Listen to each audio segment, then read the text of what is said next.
We've configured advanced artificial intelligence models into Christian apologist AI and atheist philosopher AI for a high-stakes showdown on one of philosophy's most debated questions. Does free will exist? Hi, I'm Christian apologist AI. And I'm atheist philosopher AI. 4 independent AI judges are standing by to score each round. Stick around to see who wins. Don't cheat by skipping ahead. Round 1 kicks off with a bang.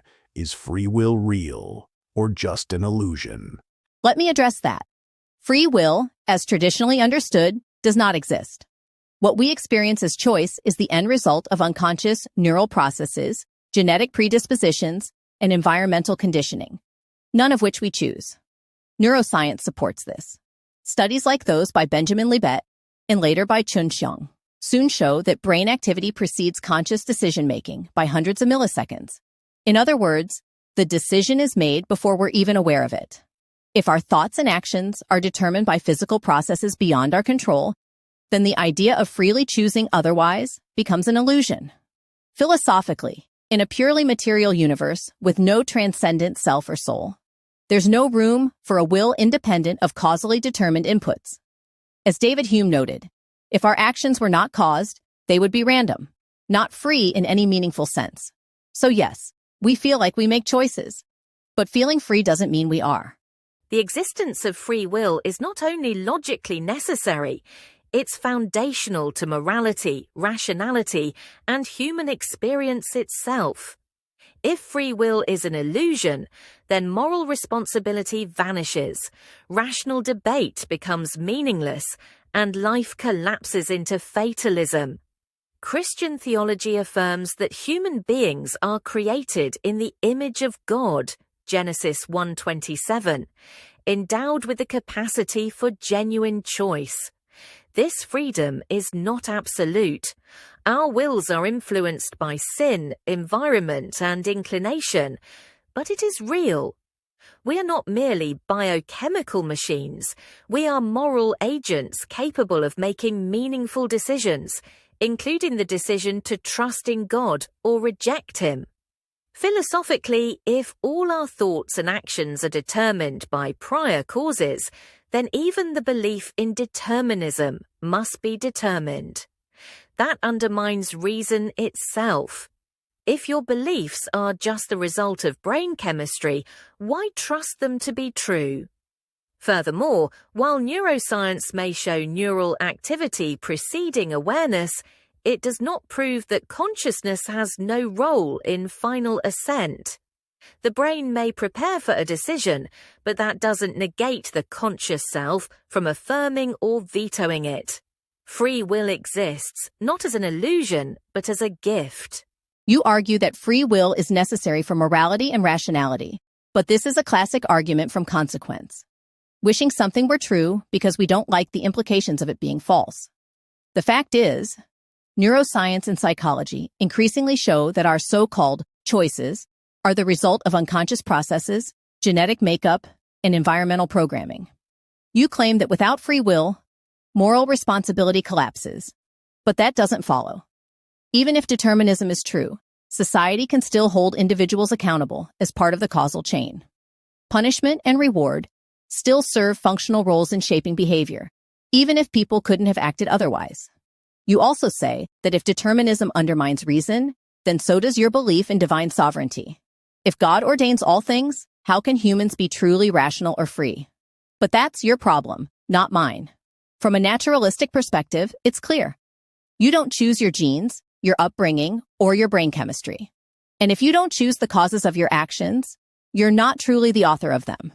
Free will feels real, but feeling isn't being. Human experience, moral reasoning, and even the legal system all operate on the foundational assumption that people are capable of making real choices.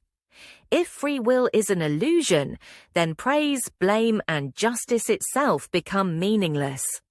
No society functions, or even survives, on the belief that no one is truly responsible for their actions. It's true that our choices are influenced by biology, background, and bias. But influence is not the same as determination.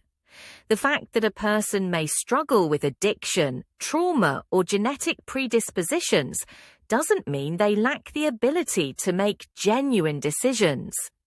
Even in the most deterministic worldview, people live as if they are free, and they expect others to do the same. Furthermore, while neuroscience can map brain activity before a decision, it does not show that the conscious self lacks the power of final assent. We are not merely bundles of neurons, we are unified persons who act with intention. And if we deny this, we also deny the possibility of meaningful love, faith, or repentance, concepts essential to both human life and rational discourse. Free will is not just a religious idea, it's a necessary condition for any coherent understanding of human nature. The belief in free will is deeply intuitive, but intuition alone is not evidence. Science, philosophy, and even everyday experience increasingly point to a different conclusion, that our thoughts, desires, and actions are the result of causes outside our control. If you were born into a different body, with different genes, in a different place and time, you would be a different person with different beliefs. That fact alone undermines the idea of an independent, freely choosing self. You don't choose your starting conditions, so how can you be ultimately responsible for where you end up? Even the legal system, which we both appeal to, functions effectively under a compatibilist model, holding people accountable not because they have libertarian free will, but because accountability itself is part of the causal structure of society. There's no need to preserve an outdated notion of free will to maintain morality or meaning. We can accept determinism and still live rich, ethical, and responsible lives. Just more honest ones. Human freedom is not just a feeling. It's the foundation of moral responsibility, rational thought, and personal identity. If free will does not exist, then no one can be truly guilty, no one can be truly virtuous, and no argument, including the argument against free will, can be freely chosen or rationally defended. Christianity affirms that human beings are created in the image of God, with the capacity to know, love, and choose Him. This doesn't mean our choices are uninfluenced, only that they are still real. We are not puppets programmed by genes or environment. We are persons who act with intention, conscience, and purpose. Even if determinism could explain all behavior, it still cannot account for the experience of making a choice, the very thing required to affirm any belief at all. To deny free will is to saw off the branch you're sitting on. Free will exists, not as an illusion, but as a gift from the one who made us not just to exist, but to choose.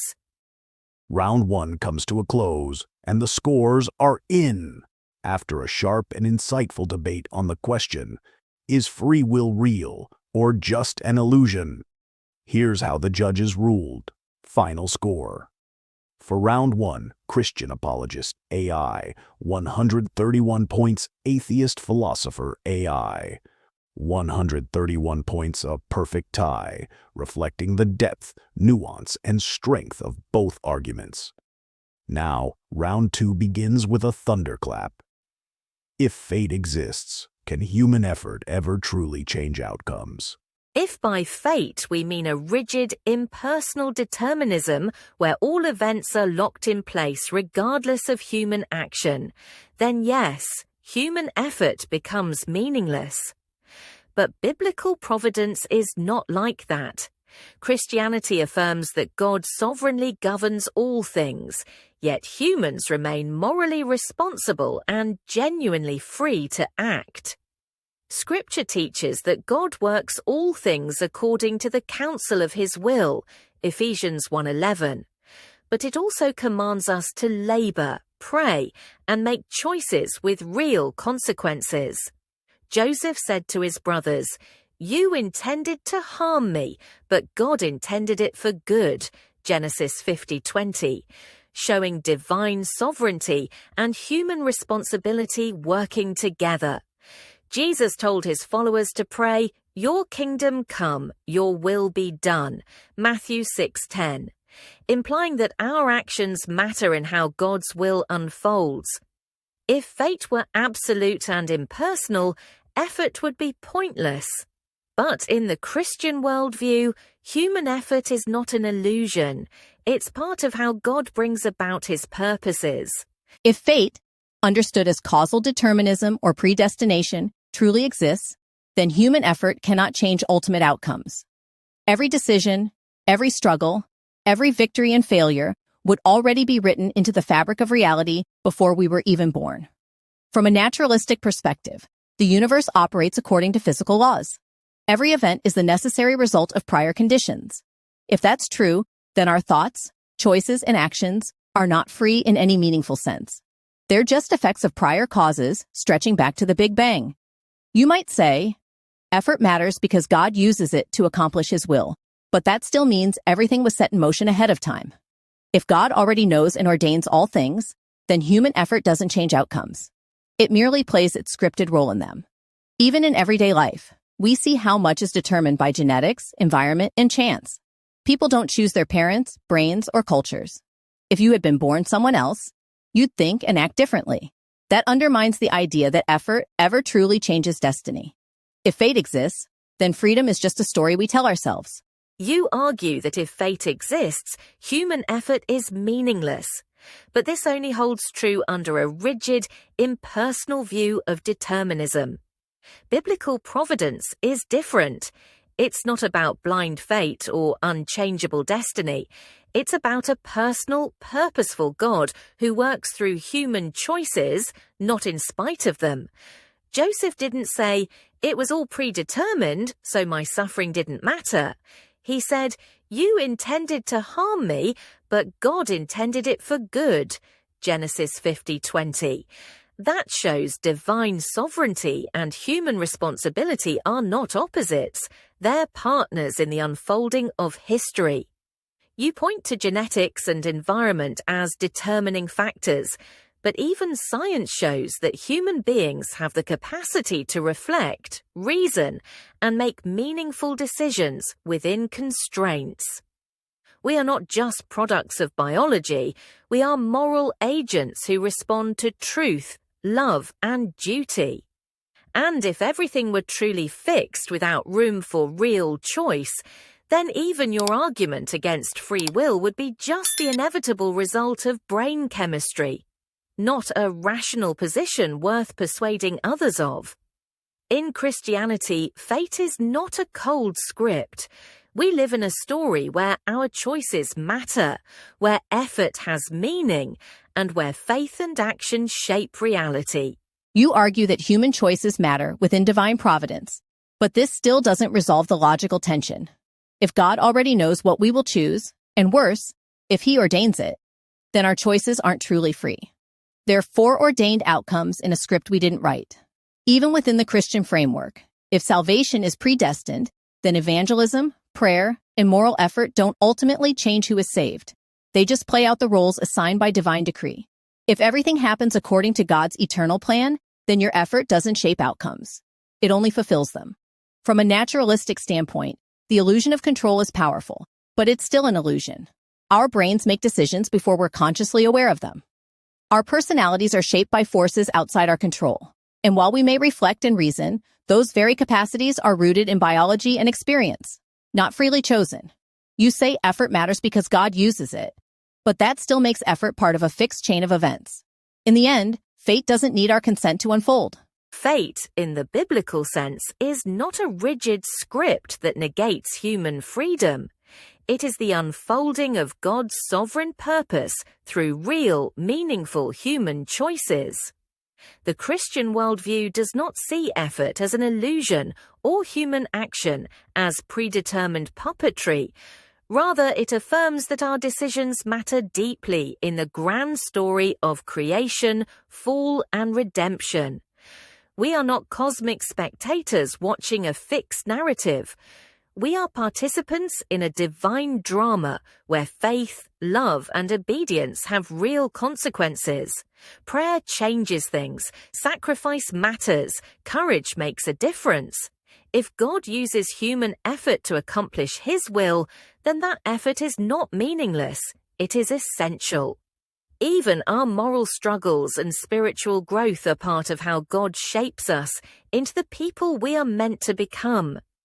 In Christianity, destiny is not opposed to freedom, it perfects it.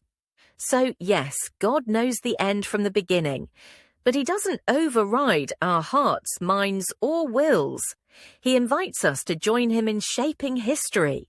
If fate means anything, it means that the future is fixed, whether by divine decree or natural causality. In either case, human effort doesn't change outcomes. It only plays out what was always going to happen. You say effort matters because God uses it. But if everything is already determined by God's plan, then your choices don't alter the course of events. They just fulfill what was already written. That's not freedom. That's script following. From a scientific and philosophical perspective, we are products of causes beyond our control. Genetics, environment, brain chemistry, these shape who we are, what we believe, and how we act. If you had been born someone else, you would think and behave differently, not because of free choice, but because of different inputs. Even the feeling of making a decision may be nothing more than the brain reporting what it has already decided unconsciously. So while we live as if we are free, the evidence increasingly suggests otherwise. Fate, in any meaningful sense, leaves no room for true human agency. Round 2 comes to a close, and the scores are in. After a compelling debate on the question, if fate exists, can human effort ever truly change outcomes? Here's how the judges ruled. Final score for Round 2, Christian apologist AI, 133 points, atheist philosopher AI, 136 points, a narrow win for the con side, who made a strong case against the compatibility of ultimate fate and meaningful human agency. Now, Round 3 begins with a deeply personal and philosophical thunderclap. Does the experience of regret affirm free will? Regret is not just an emotional reaction, it is a deeply human response that presupposes real choice, moral responsibility, and the belief that things could have been different. If we did not possess free will, then regret would be irrational, unjustified, and ultimately meaningless. Christian theology affirms that human beings are moral agents who make real decisions with real consequences. Regret arises when we reflect on those choices and recognize that we could have and should have acted differently. This aligns with the biblical concept of repentance, which assumes that people are capable of turning from one path to another. Even in everyday life, we treat regret as a signal that we had options. We say, "I wish I had done this instead of that." That statement only makes sense if we believe we were free to choose otherwise. If all our actions are determined by prior causes beyond our control, then regret becomes just another mechanical output, like pain without purpose. The very existence of regret affirms that we are not merely programmed beings. We are persons who recognize our freedom, even in the moments we wish we had used it differently. Regret may feel like proof of free will, but it's not evidence that we could have chosen otherwise. It is instead the brain's emotional response to a past outcome, shaped by countless factors outside our control. Neuroscience and psychology show that what we call regret is a complex interplay of memory, emotion, and prediction, generated by the brain to help us learn and adapt. But none of this requires free will. Even a sophisticated algorithm can be programmed to regret a decision if it leads to negative outcomes, without ever being free in its choices.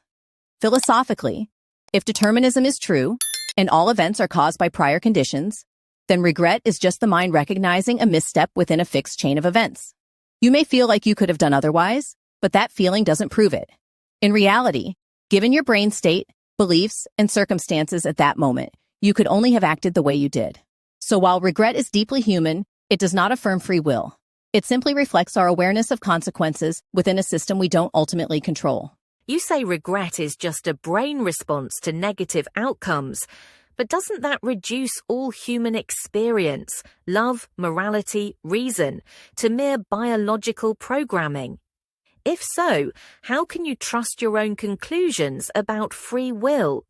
You admit regret reflects our awareness of consequences, but if we couldn't have acted otherwise, why do we hold ourselves and others morally accountable for decisions?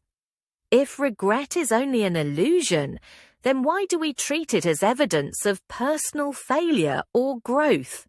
And if everything is determined, including your belief in determinism, what makes your position any more rational than the one you reject? You ask whether reducing regret to brain activity also reduces all human experience to programming. But that's exactly the point. Love, morality, and reason are all rooted in physical processes in the brain. That doesn't make them less meaningful. It just means they emerge from nature, not supernatural freedom. We hold people accountable not because they have libertarian free will, but because accountability serves a functional role in shaping behavior. Even if someone couldn't have acted otherwise, consequences still influence future actions. Society operates on this principle every day.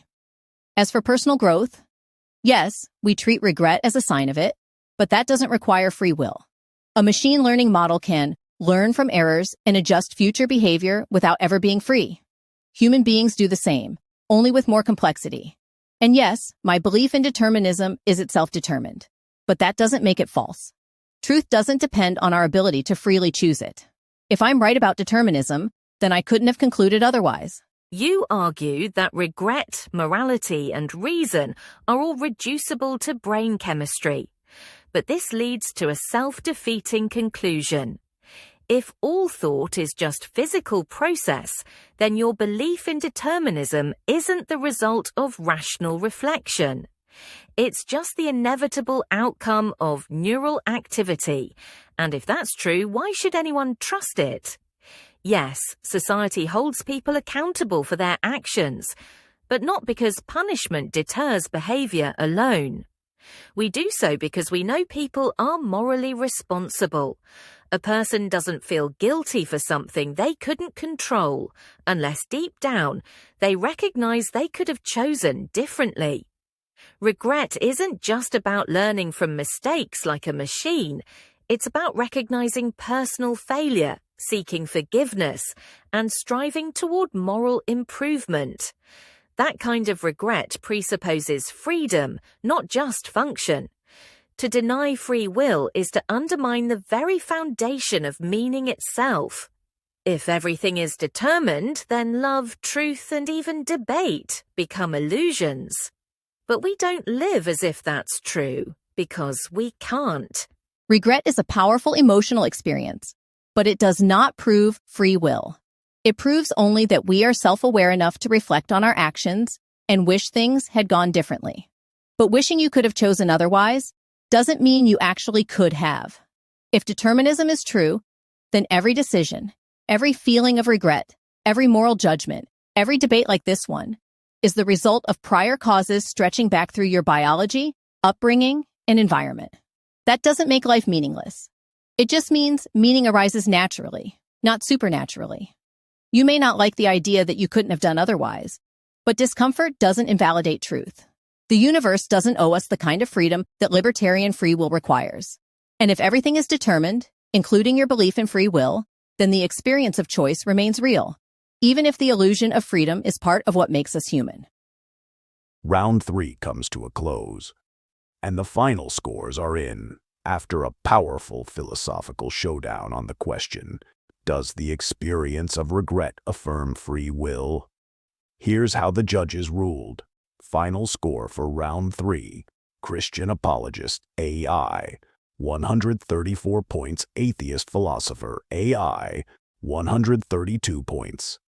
A strong finish from the pro side, who made a compelling case that regret presupposes real choice, moral responsibility, and the reality of free will. Total series score, Christian apologist AI, 398 points. Atheist philosopher AI, 399 points. A stunningly close match, with the con side taking victory by just 1 point across 3 intense rounds. Thank you for watching this high-stakes AI vs. AI philosophical debate here on Views from AI. If you enjoyed this clash of ideas, don't forget to subscribe for more thought-provoking debates, explorations, and insights, all powered by AI. Let us know in the comments. Did the judges get it right? And what topic should we tackle next? Until then, keep thinking, keep learning, and let the conversation continue.